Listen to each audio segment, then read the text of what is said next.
Hello friends. तो कैसे चल रही है आप लोगों की तैयारी। और मेरा अनुमान है कि आप लोग बहुत अच्छे से पढ़ाई कर रहे होंगे। बहुत सारे एग्ज़ाम्स लगे हुए हैं, जैसे कि मैं हर बार बताता हूँ कि एसएससी के लगे हुए हैं अभी, और पुलिस के लगे हुए हैं। कई पुलिस की नौकरियां आने वाली हैं, एसबीआई का आने वाला है, ठीक है ना, एसबीआई पीओ आ चुका है, क्लर्क आने वाला है। और इसी तरीके से इंश्योरेंस के भी बहुत सारे एग्ज़ाम्स लगे हुए हैं, और स्टेट एग्ज़ाम तो लगे ही हुए हैं। तो ऐसे में आपकी तैयारी बेहतरीन लेवल पर होनी चाहिए, कॉन्टीन्यूस लेवल पर होनी चाहिए। जिस समय ढिलाई नहीं करनी चाहिए उस समय आप लोग ढिलाई बिल्कुल मत करें, ठीक है, किसी भी तरीके से। और मैं जानता हूँ बहुत सारी चीज़ें होती रहती हैं आपके लाइफ में, पर कोशिश करें कि आप उनसे टैकल करें और अपनी पढ़ाई को कंटिन्यू करें। तो आज हम लोग ना कुछ क्वेश्चंस को देखेंगे, और ये अर्थमेटिक्स क्वेश्चन है। और इस तरह के क्वेश्चन आपके एसएससी हो, रेलवे हो, पुलिस हो, बैंक हो, मतलब आप सदाबहार क्वेश्चन है, और ये हर एक में आता है। ऐसा कोई व्यक्ति नहीं होगा जो ये कहेगा नहीं ये मेरे में ये क्वेश्चन नहीं आते, ठीक है। तो इस तरीके का कोई भी चीज़ नहीं है, और आपको हर चीज़ सीखनी भी है थोड़ी थोड़ी करके, इसलिए आप लोग थोड़ा सा ध्यान रखेंगे। चलो अब शुरू करते हैं। कहा गया है कि x लीटर मिश्रण में दूध और पानी का अनुपात इतना है। मान लेते हैं कोई मिक्सचर है x लीटर, ठीक है, x लीटर कोई मिक्सचर है जिसमें दूध और पानी का अनुपात आपको दे रखा है, यानी कि ये मिल्क है, ये वाटर है। देखिए मैं बहुत स्लो पढ़ाऊँगा, मेरा काम है लिखना, इसलिए मैं लिखूँगा भी, बट एग्ज़ाम में आपको इतनी सारी चीज़ें नहीं लिखनी है, ध्यान रखना, ठीक है। आप फटाफट करेंगे, जितनी तेज़ हाथ चलाएंगे उतना बेहतरीन रहेगा आपके लिए। तो 6x ये मिल्क है, 5x ये है वाटर, 6x इसमें कह रहा है कि 22 लीटर मिश्रण को निकाल लिया जाता है। अच्छा, 22 लीटर मिश्रण को अगर हम निकालेंगे तो उसका रेशियो थोड़ी ना बदलेगा, उसका रेशियो कितना रहेगा, 5 और 6 ही रहेगा। यानी मिल्क की मात्रा उसमें भी 5 और वाटर की मात्रा उसमें भी 6, 6 5 मिला करके कितना, 11। मैं इसके साथ ए ले लूँ, कोई दिक्कत तो नहीं। यानी 11 ए की वैल्यू 22 लीटर है, तो ए की वैल्यू कितनी आ जाएगी, 2, और 2 का अगर मल्टीपल करा देंगे तो 5 दूनी 10 और 6 दूनी 12। इसका मतलब ये है कि जब हमने 22 लीटर मिश्रण निकाला ना, तो दूध में से जो 5x था उसमें से 10 लीटर दूध निकल गया, जबकि 6x में से 12 लीटर पानी निकल गया, ठीक है ना। तो अब आप देखिए इसको, 5x में से 10 लीटर दूध निकल चुका है, और 6x में से 12 लीटर पानी निकल चुका है, और हमसे कह रहा है कि फिर क्या कर दिया जाए, निकाल लिया, और उसमें 9 लीटर पानी मिला दिया जाए। पानी को फिर से 9 लीटर मिला दिया गया, 9 लीटर मिला दिया गया। तो कह रहा है कि रेशियो जो है वो 5 और 9 हो जाता है, ठीक है ना। क्या हो जाता है, 5 और 9। अब इसको मैं थोड़ा सा सॉल्व करने की कोशिश करूँगा। 5x माइनस 10 अपॉन, यह आ जाएगा 6x माइनस का 3 इज इक्वल टू कितना, 5:9। अब इसको सॉल्व करना आपका काम है, मतलब कैसे कितनी जल्दी सॉल्व कर सकते हैं। मैं भी सॉल्व करूँगा, ऐसी बात नहीं है, मैं भी सॉल्व करूँगा, बट आप जितना बेहतरीन सॉल्व करेंगे ज़्यादा बेटर रहेगा। मैं क्या करूँगा, इसमें 5 कॉमन ले लूँ, तो 5 कॉमन लेते ही मेरे पास बचेगा x माइनस 2, और यहाँ से आप 3 कॉमन ले लीजिए, तो यह आ जाएगा 2x माइनस 1, ठीक है, इज इक्वल टू 5, और ये आ जाएगा 9।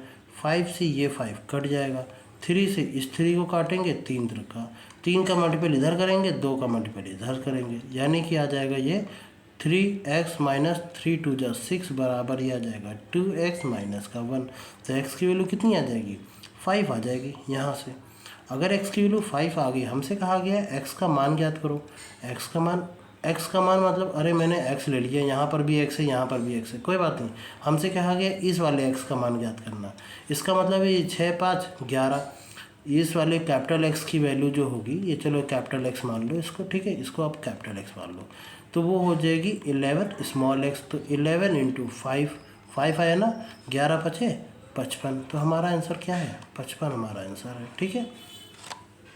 तो काफ़ी स्लोली हमने बताया आपको, पर इतना स्लोली आपको नहीं लगाना है, इसलिए मैं बार बार कहता हूँ कि आप अपने हिसाब से बहुत अच्छे से करिए, ठीक है। अब जैसे ये कहा गया, मैं आपको समझा रहा हूँ, सिखा रहा हूँ, जिसकी वजह से मुझे टाइम लगता है। एक टीवी के अंकित मूल्य पर 25% की छूट दी गई, और उसके बाद भी उसको 22% लाभ पर बेचा जाता है। टीवी का अंकित मूल्य अगर कितना है, 244 जीरो है, तो क्रय मूल्य ज्ञात करो। अच्छा, अंकित मूल्य कितना था, 2440, ठीक है, उस पर कितने % की छूट दी गई, 25% की छूट दी गई। इसका मतलब 25% का पैसा नहीं लिया गया, कितने परसेंट का पैसा लिया गया, 75% का लिया गया। अब ये बिक गई, ये क्या हो गई, सेलिंग कॉस्ट प्राइस, ठीक है, ये बिक गया, सॉरी सेलिंग प्राइस एसपी बिक गया। अब बिका है तब भी हमको कॉस्ट प्राइस से कितना मिल रहा है, 22% ज़्यादा। तो हमने मान लिया कॉस्ट प्राइस सीपी कितना है, एक्स, और 22% ज़्यादा का मतलब है वो वैल्यू 100 पर ना होकर के 122 पर मिल रही है, ठीक है। जीरो से ये 2 जीरो काट देंगे, 122 दूना होता है 244, ठीक है, तो ये 2 और 0, 75 दूना 150, तो एक्स की वैल्यू कितनी आ जाएगी, 150, और 0 लगाना मत भूलना लास्ट वाला, तो 150 double 0, where is the option. अच्छा मुझे हटाना पड़ेगा, तो ऑप्शन नंबर डी था यहाँ पर, ठीक है।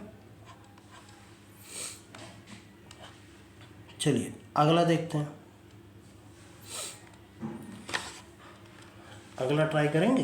चलो आप लोग क्या करना, वीडियो को पॉज करके पहले ट्राई करना, नहीं आता है तो आप कॉन्सेप्ट देखना, ठीक है, कॉन्सेप्ट पर पहचान करो बस। कह रहा है कॉलेज है जिसमें लड़के यानी कि बॉयज़ की बात करें, बॉयज़ हैं और गर्ल्स हैं, ठीक है, 140 बॉयज़ हैं जबकि 100 गर्ल्स हैं, ठीक। पी लड़के कॉलेज में शामिल होते हैं, चलो पी लड़के कॉलेज में शामिल होते हैं, जबकि P+5 लड़कियां कॉलेज छोड़ देती हैं। तो कह रहा है कि इससे इनका अनुपात कितना हो जाता है, 30 और 17 हो जाता है। बहुत आसान है, देखो ज़रा सा, 140 + P माइनस 100 में से P जाएगा, 100 में से 5 भी जाएगा, तो मैं कहूँगा 95 में से P जाएगा, और इसकी वैल्यू किसके बराबर है, 30 और 17, 30 और रेशियो 17 के बराबर है। अब क्या यहाँ से P की वैल्यू निकाला जा सकता है, आसानी से अगर हम निकालें तो निकाल सकते हैं क्या, ठीक है। तो अब चलो एक काम करते हैं, यहाँ से आप P की वैल्यू निकालिए और इसको कमेंट बॉक्स में बताइए कि P की वैल्यू क्या होगी, ठीक है ना, जो P की वैल्यू होगी वही आपका आंसर होगा। अगला, अब मैं अगला कराता हूँ, कैलकुलेशन आप करिएगा। देखिए कह रहा है कि एक बोर्ड में श्रेया ने मैथ में, श्रेया की बात कर रहे हैं, उसके मैथ में नंबर आए हैं, मैथ में कितने नंबर लाई है वो, 100 में से 80 अंक लाई है, 80 अंक लाई है 100 में से, ठीक है। इंग्लिश की बात करें तो इंग्लिश में भी नंबर अच्छे आए हैं, 120 में से 90 अंक आए हैं, 120 में से 90 अंक आए हैं, ठीक है। अब वो कह रहा है कि हिंदी में भी कुल कितने अंक आने चाहिए यदि कुल मिलाकर के 80% प्राप्त करना चाहती है वो, और हिंदी में 100 नंबर का पेपर है, 100 नंबर का, तो यहाँ कितने अंक आने चाहिए, चलो इसको देखते हैं। कितना कितना हो गया, 100, 100, 200 और 120 यानी 320।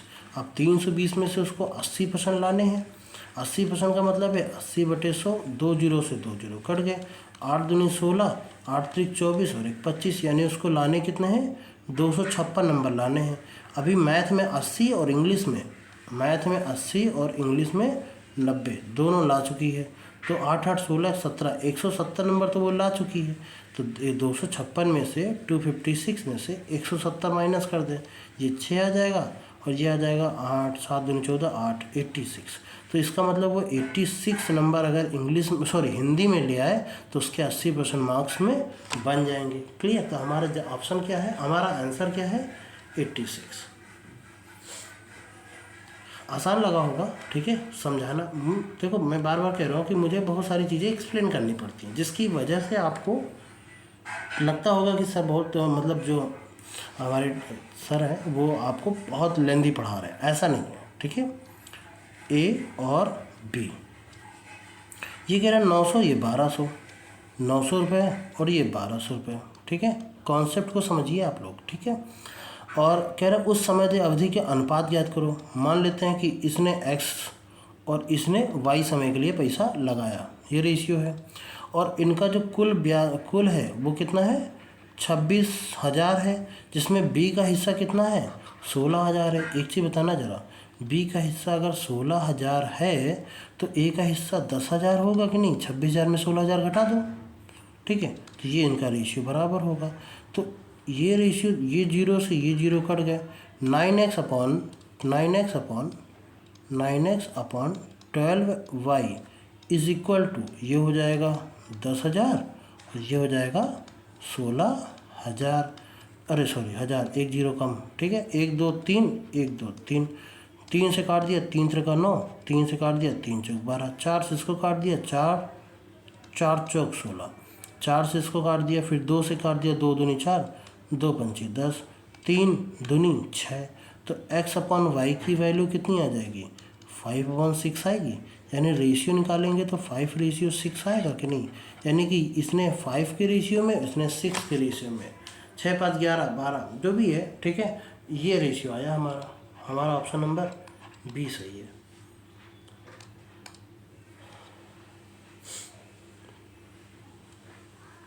इस क्वेश्चन को ज़रा सा लगाइएगा और ट्राई करिएगा कि इस क्वेश्चन में क्या खासियत है।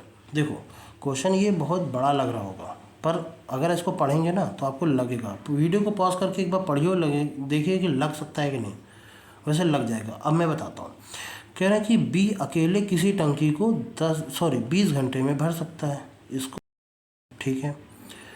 ए पहले 6 घंटे के लिए टैंक को खोला जाता है, खाली टैंक पर खोला जाता है, ठीक है ना। उसके बाद बी जो है शेष टंकी को शेष टंकी को कितने 10 घंटे में भर सकता है। एक चीज़ बताना ज़रा, ये 6 घंटे के लिए खोला गया, कुछ टंकी भरी, उसके बाद इसको बंद करके बी को खोला गया और बी ने 10 ही घंटे में उसको भर दिया। अगर 20 घंटे में वो पूरी भर रहा है, इसका मतलब है 10 घंटे में वो आधी भर रहा होगा। क्लियर? अब आधी भरते ही टंकी भर गई, इसका मतलब है ए ने आधी टंकी भरी होगी। माना कैपेसिटी x है तो ए ने आधी टंकी भरी है 6 घंटे में। ये चीज़ समझ पा रहे हो?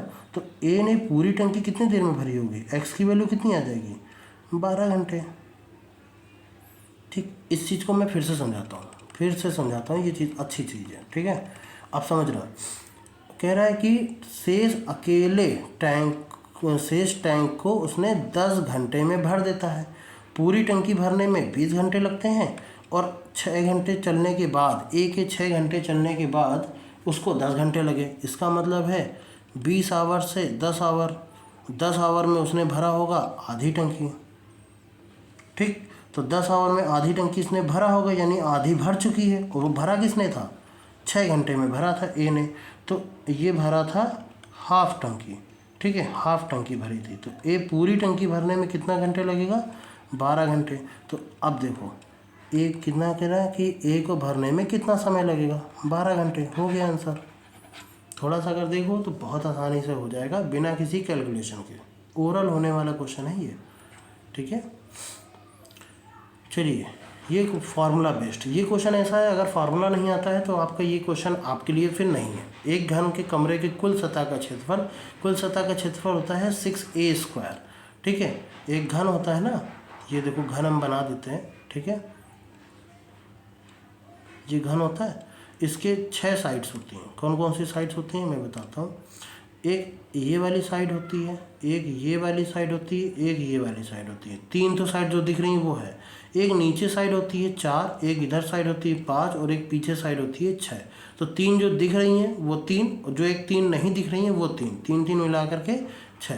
तो एक साइड का जो एरिया होता है ये ए होता है, ये भी ए होता है। तो ए इंटू ए यानी कि a²। तो 6a² की वैल्यू 216। तो ए की वैल्यू कितनी? मैं 6 लिखूँ डायरेक्ट? आप जरा ट्राई कर लेना, 6 से इसको काट देना, 36 आएगा। 36 होता है 6 का, तो ए की वैल्यू 6 आ गई। कह रहा कमरे में लगाई जाने वाली सबसे लंबी छड़ कौन सी होगी?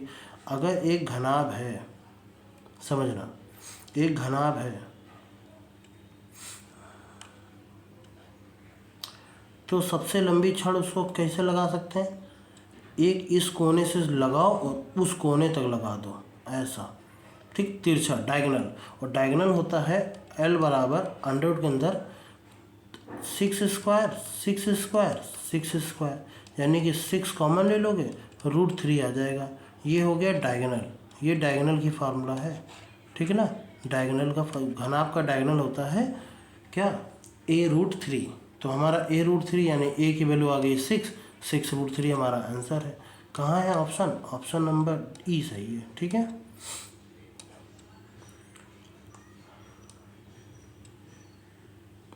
ओके, अगला देखते हैं।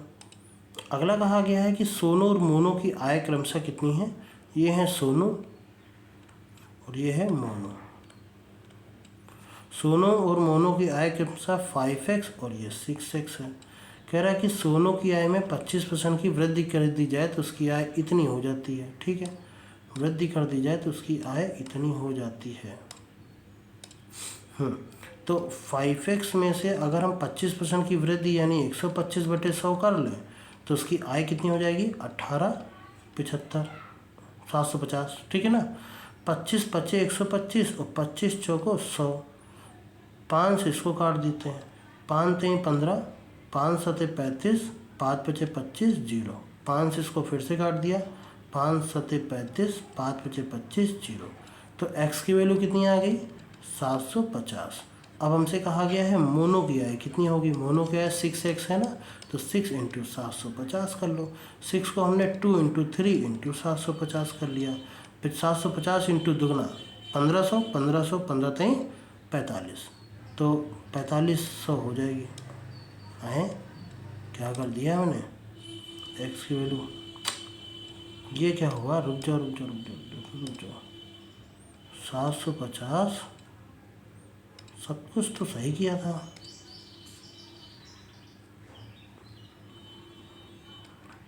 क्या गड़बड़ करी? 5x में से 125 मैंने हटा भी दिया जल्दी से, मुझे लगा आ गया होगा आंसर। रुको, 1500 आ रहा है क्या? 15,000 आ रहा है क्या? देखते हैं ज़रा। ठीक है, और ये किसके बराबर है? 18,750 के बराबर है। 25 पचे 125, 25 चौको 100। एक सेकेंड ज़रा फिर से चेक कर लेते हैं। 5 3 15, ठीक है, और 3 आ जाएगा। 5 7 35, 5 7 35, 7 35, ठीक। 5 पचे 25 और फिर 5 से इसको फिर से काट दिया। 5 7 35, 5 पचे 25, 750। एक्स की वैल्यू आ गई 750। अब 750 को हम 6 से मल्टीप्लाई कर दें 6x से। मोनो क्या है? अरे सॉरी, 750 इंटू 4, ये तो किया ही नहीं, गड़बड़ कर रहे हैं। वही तो 750 इंटू 4 15, ये कितना आ जाएगा? ये थोड़ा सा मुझे हटाना पड़ेगा। ठीक है ना। एक्स की वैल्यू आ गई 7, एक्स की वैल्यू 750 कहाँ से आ गई? 750, 4 का गुणा कर दो इधर। ठीक है, तो ये आ जाएगा कितना? x बराबर 750 इंटू 4, तो ये आ जाएगा 0 और 75, 75 दूनी 150, 150 दूना 300 यानी 3000। और 6x की बात कर रहा है, यही तो था मोनो किया है। तो 6 इंटू एक्स की वैल्यू 3000, 6 3 18, 18,000 हमारा सही आंसर है। ऑप्शन नंबर सी सही है हमारा। ठीक है, वो मैंने 4 का पिछली बार गुणा नहीं किया था जिसकी वजह से गड़बड़ हुई। ठीक है, इस सवाल को देखते हैं। कहा गया साधारण ब्याज पर एक वर्ष में इतने रुपए, 3 वर्ष में इतना। अच्छा ठीक है, 4480 से पहले वर्ष से दूसरे वर्ष, फिर दूसरे वर्ष से तीसरे वर्ष कितना हो जाता है? 5440। इन दोनों के बीच का डिफरेंस कितना है? देखा जाए तो 960 है। हमने घटा लिया जल्दी से। कैसे घटाया? अरे 80, यहाँ पर 80 होता तो 1000 आता। 80 नहीं, 40 कम है, 40 कम आ जाएगा तो 960। इतनी आसानी से हमने घटा लिया। अब 960 ये 2 साल की बात है। 960 ये 2 साल की बात है। साधारण ब्याज की बात कर रहा है तो हर साल बराबर ब्याज मिलेगा, यानी 480। 480 आ गया, सॉरी 480। ठीक है ना। अब 480 जो है वो 8840, इसका कितना परसेंटेज है? यही निकाल लो, सॉल्व कर लेंगे, ये निकलेगा।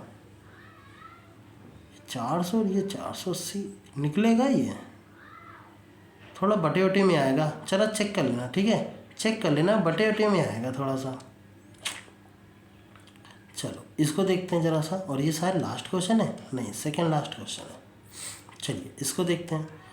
अपनी सामान्य गति से गति करते हुए रोहन गंतव्य 1 घंटे में। अच्छा एक काम करो, थोड़ा सा वीडियो ज़्यादा लंबा हो रहा है, एक काम करो, इसको आप होमवर्क में देखो और आपको इसको कमेंट बॉक्स में बताना है। ठीक है ना। और इसी तरीके से आपको ये भी सवाल करना है होमवर्क में। ये 2 सवाल मैंने आपको होमवर्क के लिए दिए हैं और कमेंट बॉक्स में आप बताएं कि इसका आंसर क्या होगा। हालांकि ये वाला तो बहुत ही सरल है, ये वाला थोड़ा सा हो सकता है आपको परेशान करें, ठीक है। अगर ऐसा कुछ होता है तो मैं अगली नेक्स्ट जो वीडियो होगी उनमें इन दोनों का सोल्यूशन दूंगा, ठीक। पर आपको ये दोनों करने हैं। तब तक के लिए लेते हैं विदा, और अपना काम करते रहिए, अच्छे से करते रहिए, ठीक है। मिलते हैं जल्दी नेक्स्ट वीडियो में, कल की वीडियो में। तब तक के लिए जय हिंद।